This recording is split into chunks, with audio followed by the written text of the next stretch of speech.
I'm continuing this conversation, just breaking it up in a few parts. Now, with the identity crisis of the American Negro, I know that race and politics is becoming so exhausting, but I had to get re-energized because I'm seeing a lot of connections to biblical end time studies. And I'll get to that eventually. I want to make some connections and have a conversation on a broader level. But I want to talk about this identity crisis and the fact that we have a woman who is so ambitious that wants to become the queen over this kingdom of the hidden hand, and they want to put a woman before us. So she's running on identity, and they're saying that she's a black woman. Now, none of that matches the receipts that a lot of people have presented, and they have found her to be not telling the truth about her lineage. Now, this is something that is very important to delineate various people, especially when you're talking about biblical truths, okay? And that's what I want to connect eventually. Okay, here's a word: obfuscate. Obfuscate. This is to make so confused or opaque as to be difficult to perceive or understand, to render indistinct or dim, to darken, and to obscure, and to becloud. And that is what has happened in terms of identity of the American Negro. Now, you might not think that you care about this. I beg to differ. I think everybody should care. I didn't care until very recently, when I have been awakening to some things. Now, I want to talk about the land-owning black people that had property before the Civil War, okay? Now, this is really key to the narrative. I wrote some notes. Now, threads of their lineage and fragments of history, they're missing. It's like a puzzle. There are a lot of missing pieces to the lineage and the ancestry. Now, this is what would link a people back to their past. Now, for all the people that have been uncovering history through the mud floods and the Tartarian research, you know that the 1800s really has a lot of mysterious things in terms of the origins of America and a lot of the nations. So the last census that I would say counted correctly or had an opportunity would have been the 1870 census.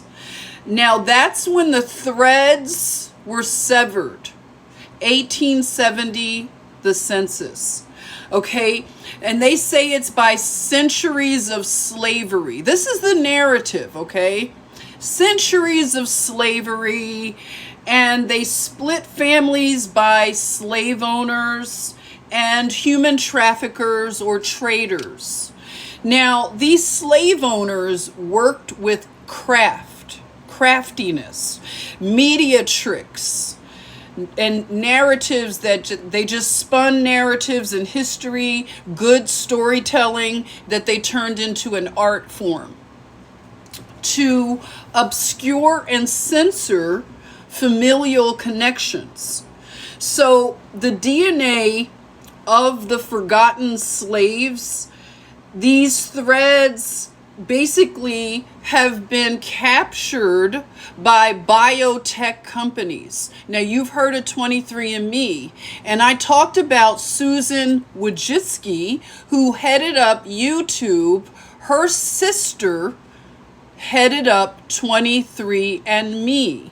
Okay, so if you look at some of my older uploads down below, you'll notice when I documented that Susan died.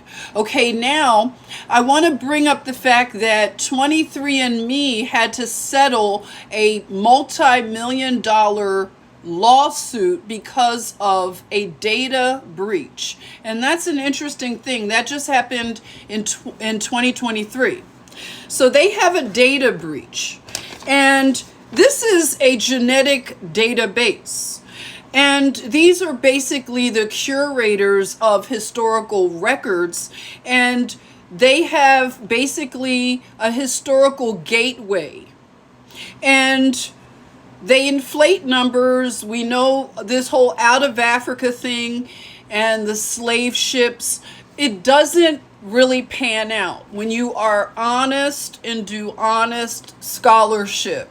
Now, one of the things I wanted to bring up when it comes to this American Negro ancestral origins and the whole mystery and hiding the true identity, you have what we have already identified as the Black Boule. Now, they are gatekeepers, and they are the ones that really hide in the background, and they blame white supremacy always for the things that go on. When you have people like Henry Louis Gates, now this man, he basically is a director of research, and he's over at Harvard, and we know that he always is the person on the television shows on PBS talking about DNA and ancestry. And it's interesting that his name is Gates. He is a gatekeeper. So I've been made aware with the studies of the ancient world that a lot of cemeteries are excavated, and they will say that possibly it's for public works, and the unmarked bodies that they take out of these cemeteries, they send them to the Smithsonian. Now, I'm bringing all this up because I'm going somewhere with this. So these bodies are excavated, and this has happened a lot throughout America. And the Smithsonian Museum now cares for these bodies.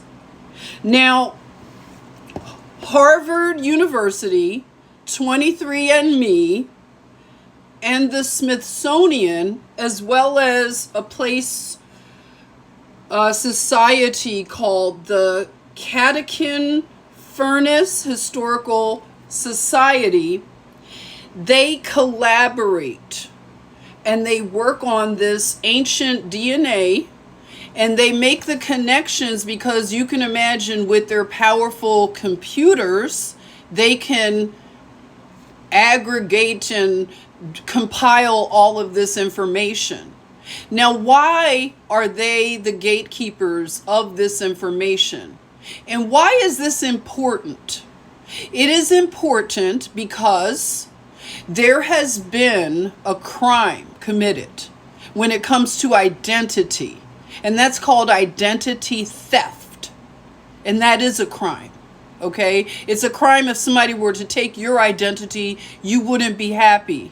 And they went on a spending spree if you have anything to spend. But identity is very important to the Most High Yah. And in these end times, it's going to become more important to identify the people of Yah. Okay? And I know that Jew and Gentile are all one in the family. But when I look at the book of Revelation and it talks about the 12 gates that represent the 12 tribes, it is important to Yah. So it is important to me. And I will continue to talk about it.